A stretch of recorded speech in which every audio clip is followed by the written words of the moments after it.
यो एउटा सबरेडिट पोस्टले हजुरको आँखा गोल्छ है। So watch this. So title छ ज्याक अफ अल ट्रेड भयो यार, अनि फ्लेयर छ looking for a job. So this user is currently at 6 semester, अनि यो युजरले चाहिँ डिफ्रेन्ट कुराहरू ट्राई गरेको रहेछ है। अब युजर मेल फिमेल के हो हाम्रो थाहा हुँदैन सबरेडिट्सहरूमा चाहिँ है। So this user has projects on web development, app development, AIML, robotics सबैतिर गरेको रहेछ क्या। अनि उसले प्रिपरेसन क्लासेस लाइक सिसिएन र एडब्ल्युएस क्लाउड प्र्याक्टिसिङहरू पनि गरेको रहेछ। ऊ चाहिँ केही कुराको लागि डेस्परेट भएको देखिन्न, तर just because he wanted to experience everything. अब चाहिँ उसलाई कस्तो फिल भइरहेको छ भन्दाखेरि चाहिँ ऊ चाहिँ कुनै पनि एउटा पार्टिकुलर टपिकमा स्पेसियलाइज नभए जस्तो फिल भइरहेको छ। अनि उसले करेन्ट इन्टर्नसिप पनि एप्लाई गरेको, इन्टर्नसिप ल्यान्ड गरेको तर unpaid. So this user is asking whether he or she should take it or not है त। मैले बारम्बार भनिराख्ने कुरा के हो र अस्ति मैले सेसन अर्गनाइज गर्दाखेरि पनि भनेको कुरा के थियो भन्दाखेरि चाहिँ आफ्नो फर्स्ट इयरमा मैले इन्टायर ब्याचलर्सभरि के गर्ने भनेर चाहिँ एकदम डिसिजन लिनै पर्ने हुन्छ कि, नत्र चाहिँ एउटा साथीले डिजिटल मार्केटिङ भनिदिन्छ, अर्कोले एसए भनिदिन्छ, अर्कोले एआइएमएल भनिदिन्छ, अर्कोले साइबर सेक्युरिटी भनिदिन्छ। यस्तै गरी मल्टिपल कुरामा जगल अराउन्ड गर्दै गयो भने आफ्नो टाइम यति छिटो वेस्ट हुन्छ थाहा नै हुँदैन के।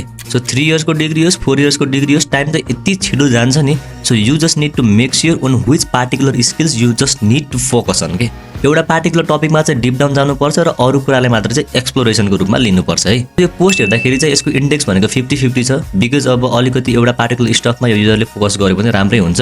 So make sure you will not do this mistake है त।